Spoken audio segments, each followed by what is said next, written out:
No rest for the weary as the Lightning go from a tough loss in Toronto to another matchup in Montreal against a divisional opponent in the Canadiens. So I'll break those games down and grade the midseason form of the Lightning's third defensive line.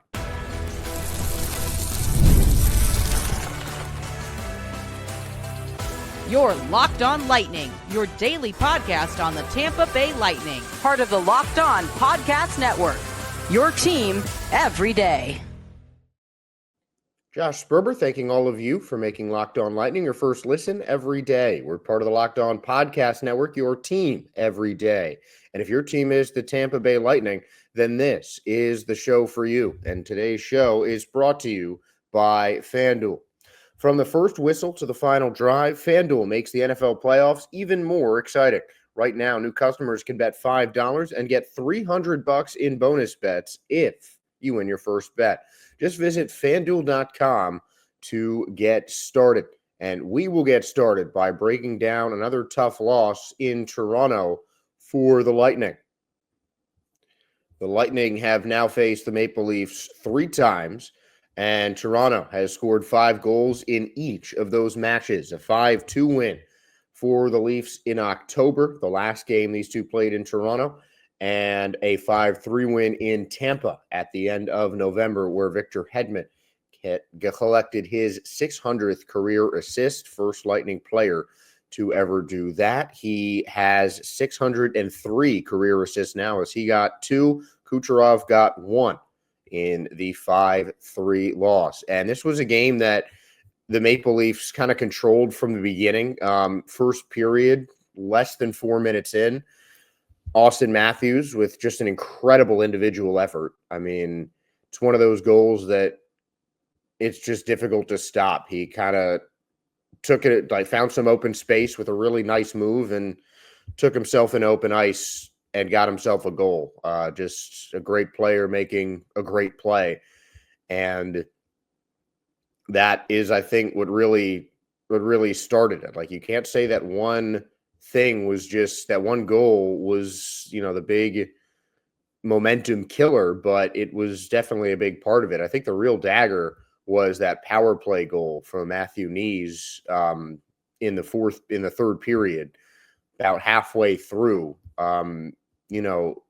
Nick Paul did respond not too long after that with a power play goal of his own, but it just seemed like after the Radish goal, the Lightning were really starting to get back in it.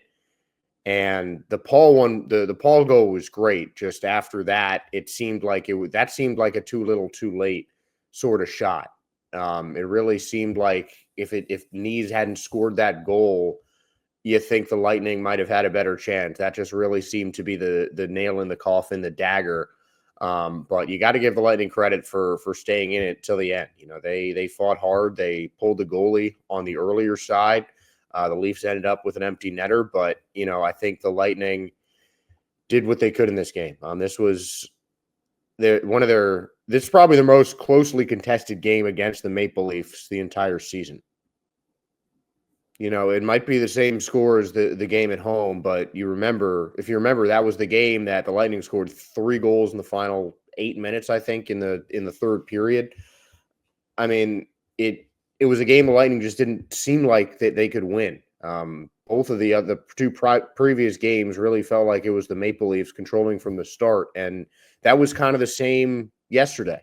It was the Maple Leafs getting that early goal from their star player, their captain in Austin Matthews, and that really set the tone.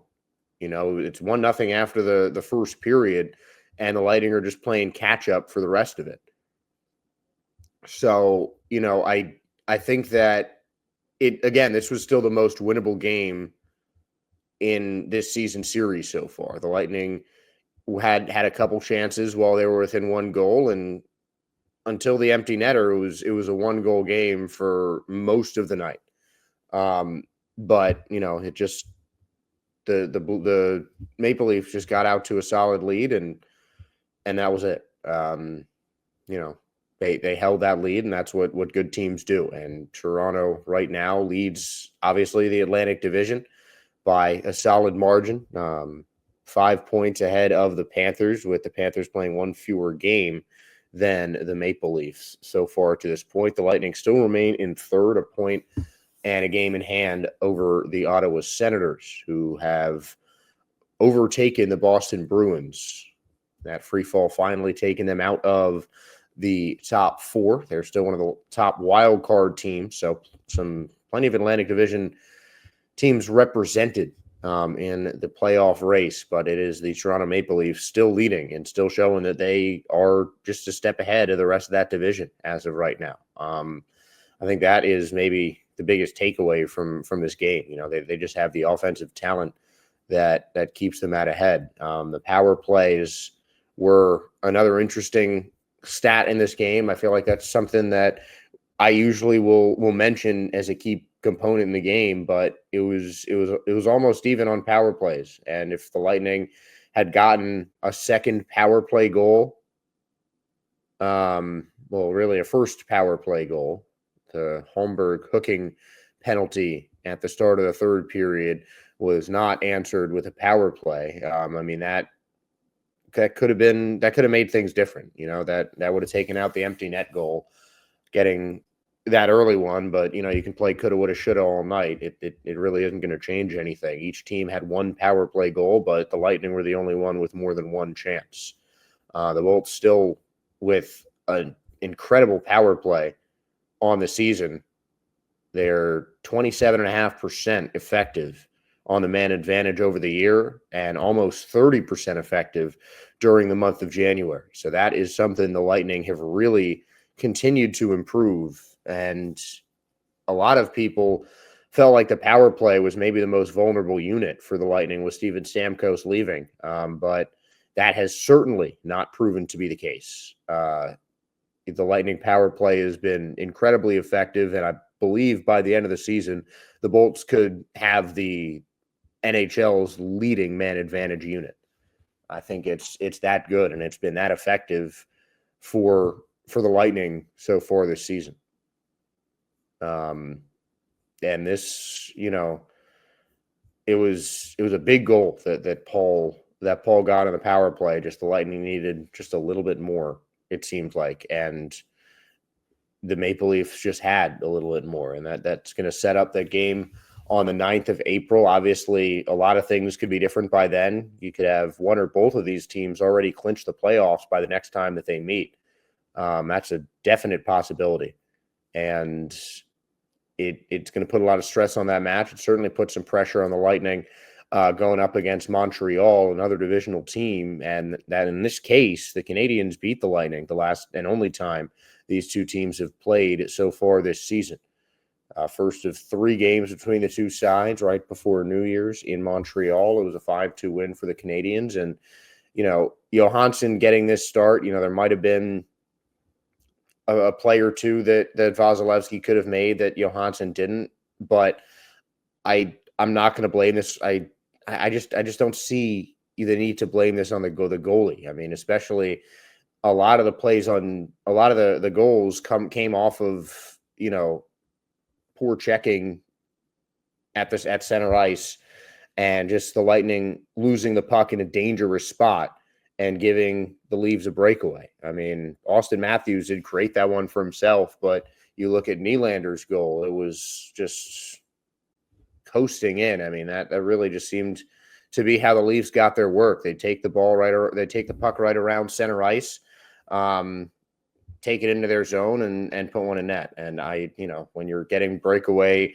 chance after breakaway chance, they're going to be hard to stop no matter who's in net. So you don't want to fault Johansson. I was honestly surprised when I saw Johansson in net. I thought Vasilevsky was going to take game 1 and Johansson was going to take game 2. The Lightning decided to switch it up from their last back-to-back, and hopefully Vasilevsky can have a great game and take a win against Montreal, because especially after a loss to Toronto, they need those points against Montreal that much more. You know, it really seemed like the Bruins went ahead of the Lightning on games were just kind of in a downward spiral that they were eventually going to crack. Now it's at the point of the season where mistakes might not be time to make up for these mistakes. And that could be an overreaction right now, considering the Lightning are 1 point ahead of the Senators with a game in hand. So the Lightning are in a more favorable position right now. You've got to get these divisional wins. And the Lightning have not had a strong record against their division for the most part this season. So that's certainly something that needs to improve and can start later tonight. We'll get into that a little bit later, but we'll talk about the midseason grades as we're just about finished with that portion of our schedule. Today's topic in terms of grades, the Lightning third line defense of Nick Perbix and Emil Lilleberg. We'll talk about that when we return on Locked On Lightning.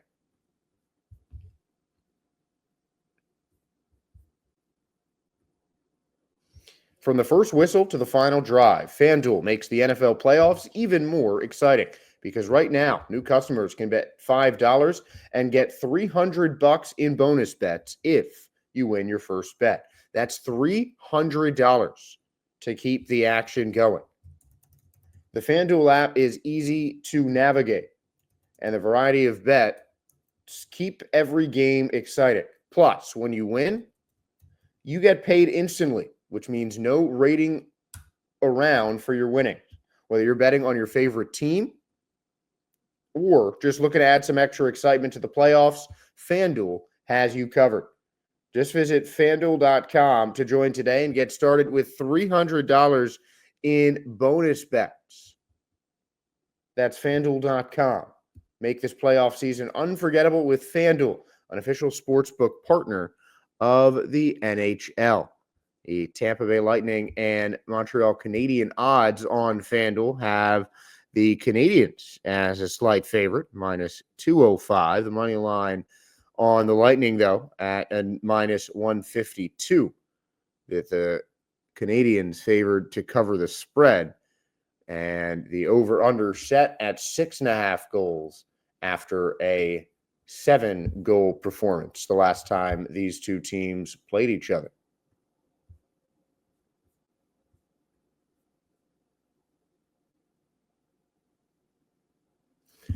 So let's talk about line 3. Nick Perbix and Emil Lilleberg.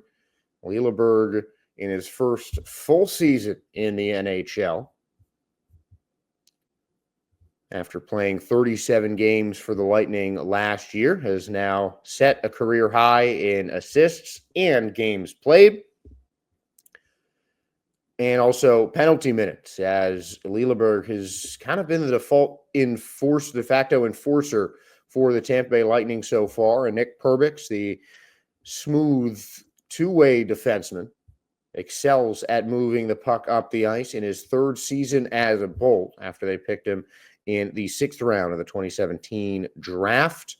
Perbix at +4 this season, 4 goals and 8 assists in 40 games. And there was a point at the beginning of the season where that third line spot with Emil Lilleberg was in contention. Perbix and Darren Radish were kind of fighting for that. I think the J.J. Moser injury really solidified that third line by the end of the season. And the fact that Darren Radish had been used really as a utility sort of defender and used as that 7th defender in the 11-7 games that the Lightning played, which were pretty frequent. But it ended up with Perbix and Lilleberg, two guys that had worked together before, and two guys that have developed some pretty solid chemistry together. Nick Perbix praises his young defense partner and the chemistry that they have created on this third line this season. Oh, I think we just try to bring a simple game. I mean, as a third pair, most nights playing that type of role, just get the puck, move it, get it up ice, and try to get in the offensive zone. And that's something that I think this line has excelled at. 18 assists between the two. They're obviously they play less than any other Lightning defensive pair, and they're going to rank a little bit lower in stats. But I think these two really complement each other well. And we'll start with Nick Perbix in terms of grades, and he's just been consistent for Tampa. I think that's been the main word that you can use when describing Nick Perbix. He's close to getting a career high in goals already with 4. Career high was 5 set in his first season. The assists have been there as well.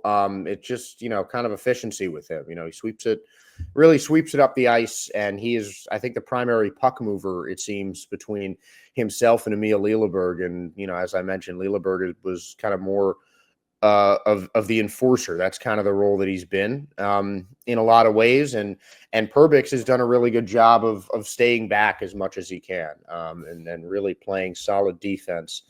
And while Lilleberg has been going up the ice a little bit more and being a little bit more aggressive in the offensive end with his shooting, none have gone in yet for Lilleberg so far, but he has been known to post up at the edge of the box on power plays and just on regular offensive sets for the Lightning and fire one on net that can lead to dangerous consequences. And I feel like a lot of Lilleberg's assists have come off of, deflected slap shots, shot off the pad or something like that. And that has ended up in a positive way for the Lightning. And I think a lot of that wouldn't happen if Perbix wasn't just kind of the stable post at the back that he really is. But I'm still gonna give Perbix a high B, maybe low B plus, but I'm gonna go with a B for Nick Perbix.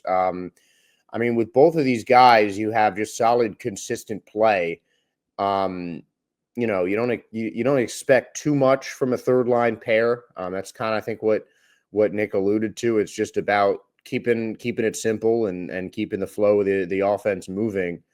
While still holding it down on defense. And that's something that I think the Lightning have done well. And I think it's been not exceptional, but solid and above average for the Lightning on this third line. So I'm going to go with a B for Nick Perbix. And Emil Lilleberg is his mate on the third line. One of the newer players on this Lightning team. And getting an opportunity to get in that third line in his first full season. Only 37 games last year for the Bolts on a two-way deal, and his first full season, in a lot of ways, I think he's stepped up. The -6, I think, is attributed to the penalty minutes, a couple of fights that have been pretty huge. He's really been a spark plug, I think, on defense. With his physical play, there is no more physical player on the Tampa Bay Lightning, with a possible exception of Ryan McDonagh. But Lilleberg has been so good physically for the Lightning. But I think sometimes he might be a little bit too prone to penalty minutes. I can't really say that there's been times that a Lilleberg penalty has really cost the Lightning a lot. I think a lot of his more noticeable penalties are the ones where he's winning fights. But right now, Emil Lilleberg has 74 penalty minutes in his 42 games played. The next closest member of the Bolts is Brandon Hagel with 38. So he's in the box a lot. I think that's something that needs to improve. But Nick Perbix talked about just the consistency that he and Lilleberg have developed on that third line. I think it's just kind of the consistency piece. It's not get away from the game even when things aren't maybe going your way in certain games. It's an 82-game season, obviously. It's tough to do every single game, play it every single game the right way, but just the most amount possible to focus on that. That was Nick Perbix talking about just the takeaways and something the Lightning can do in the second half to improve, just kind of stay consistent. And I think that's true. You do like the physical play of Lilleberg. You just want to see him in the penalty box a little bit less. So for his grade, I'm giving him kind of a C plus to B minus, closer to B minus. We'll go with a low B minus on that and make the overall grade a line 3. I think a B to B minus on the lower side of the B, I think, because it's still been solid. I think as a unit, it's still just about in the plus column at -2 in total if you combine the -6 of Lilleberg with a +4 of Perbix. So I'm still going to give them a B minus, though, a B almost, because I like the physicality of Lilleberg. I like the way that that these two complement each other. You'd like to see maybe Lily get a goal or two. But I think for a third line, you got a really solid offensive production from these two. Just as Perbix said, just keep the consistency up on defense and better things are going to happen. So I think this third line definitely has some room for improvement in the second half, but these are two younger guys in their early to mid-20s. Perbix, the elder statesman of the two, at 26, to Lilleberg's 23. So this is a pairing that I think can really mature for the Lightning and, could also potentially open up the doors to guys like Max Crozier, who came back with Chernak's injury acting a little bit less favorable than the Lightning had hoped. Crozier likely to play against the Canadiens on the second leg of this back-to-back, and that is the next game that we will break down here on Locked On Lightning.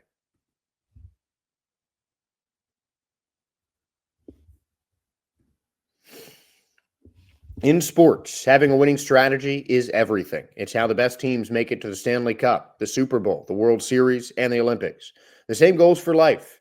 Having a strategy like life insurance from SelectQuote can protect your financial legacy and keep your family's future secure.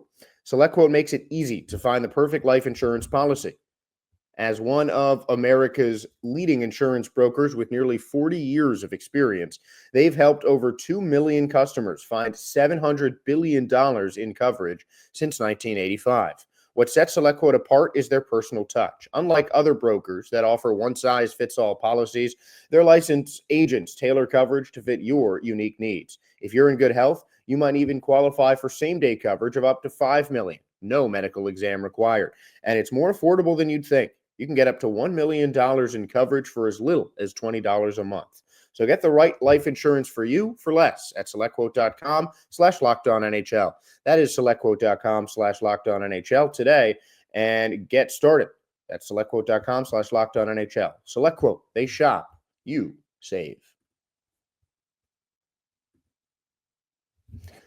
One last game to preview as the Tampa Bay Lightning have another divisional contest coming up, this time against the Montreal Canadiens. A tough matchup between the two. The last time they faced at Amalie Arena, coming off the heels of a dominant win over the New York Rangers, the Canadiens got a 5-2 win over the Tampa Bay Lightning at Amalie Arena, outshooting the Bolts 37-23 after a 2-goal second period. Just kept things up. Multiple goals in the final 2 periods for Montreal. The only period where the Lightning put a goal across was in the second, where they scored both of their goals. But, it's a different game. I think the Canadiens at that point were really on a hot streak, with Patrick Laine just coming back earlier in the month of December. And I don't want to say that has worn off, because the Canadiens have been making some strides, climbing up in the standings, and now they're a team that's in the running for the wild card right now. Currently have played one more game than the Lightning have, 50 points, 23-19-4, the goal differential of -13, 11-11-1 on the road. But 7-2-1 in their last 10 are the Montreal Canadiens, while the Lightning are in third in the Atlantic Division and in pole position for the playoffs. The Canadiens are in a wild card spot, currently fourth in the wild card race, a point behind Columbus and 2 points behind the Bruins and Senators, with the Senators taking a slight advantage for that fourth wild card spot, and the Bruins right behind them. So that wild card race is really anybody's game right now. And the Canadiens obviously know that, and the Lightning are certainly a team that is in their crosshairs, ahead of them in the division, and a team that the Canadiens probably hope to leapfrog. They won't be able to do it in this game, but obviously a win for Montreal would be huge. But the same would go for the Lightning. As I mentioned earlier, they've struggled a little bit against the division, still winless against Toronto, 0-3. They've split the season series against the Bruins and Panthers so far. The Senators, they had a loss to early on. The Red Wings, they just beat and play them a little bit later on as well. But they still have overall sub 500 record in that division, thanks in large part to the 3 losses against the Toronto Maple Leafs. But, this is another game where the Lightning lost game number 1. So they've got to take game 2 now, plain and simple, especially coming off of the front end of a back-to-back in a tough loss to Toronto, a game that I think was a winnable one for the Lightning. But now you've got your top goalie back in net. You've got Andrei Vasilevsky likely coming back against Montreal, and you just got to hope that he can shut them down. These are 2 teams that are pretty close when it comes to their penalty kill percentage, just 2 spots away and 0.4% away, as the Lightning are 81.7% effective on the PK, with the Canadiens at 81.3, 9th and 11th, Lightning and Habs in the league.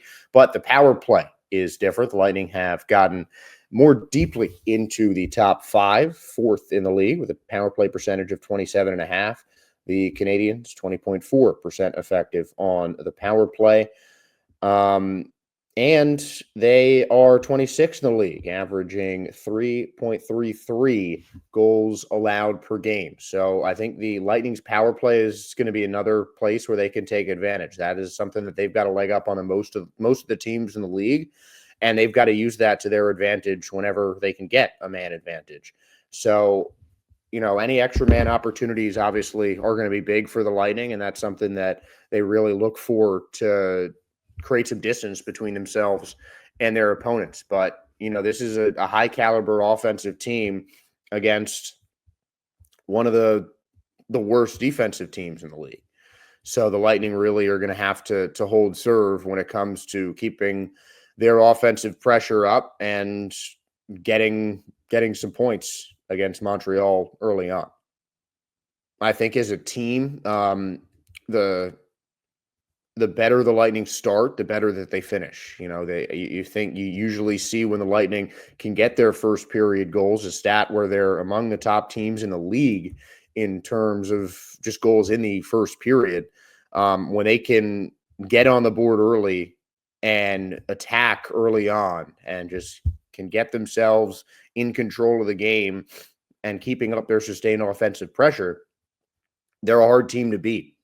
And the Lightning are a team that if you let them get hot, they are going to just put an endless barrage of goals past you. And you've got Nikita Kucherov, who's on an 8-game point streak right now, 3 goals, 7 assists over the last 10 games. And Kucherov on a hot streak coming off of a loss is a dangerous thing for other teams in the NHL. Likely to get his 70th point, as he continues to chase Victor Hedman for the franchise's assist mark. Kuch at 601, Hedman still 2 ahead at 603. So that's always something that we're going to be keeping our eyes on over the course of the season, because I do expect that record to flip-flop a little bit, but it will be securely in Kucherov's hands by the end of the year, as we talked about on previous episodes. But, this is another must-win game, I think, for the Lightning. It was a tough loss, especially coming off of another victory. This was the last 2 games of December. The Lightning had a 6-2 win against New York at Amalie Arena, followed up by a 5-2 loss against Montreal the next night. And, you want to have that kind of revenge for the home loss. That was a game that the Lightning kind of expected to win, and things didn't happen for them here, and they've got a chance to avenge that here. So I think they certainly can. It is the slight favorite for the Canadiens to win, but a very, very even matchup, I think, the way the Canadiens have been playing. I still expect the Bolts to win. I'm thinking 3-2 Lightning. Of course, I always predict that the Lightning are going to win. So if you have a different prediction, then please let us know in the comments below, or you can message us on X at LO_Lightning. But that is going to do it for today's episode. Once again, I'm Josh Sperber, and I just want to make sure to thank all of you for making Locked On Lightning your first listen today. For your second listen, please check out Fantasy Hockey, Locked On Fantasy Hockey, Become a fantasy hockey expert and get the edge over your league mates with daily tips from Steal and Flip.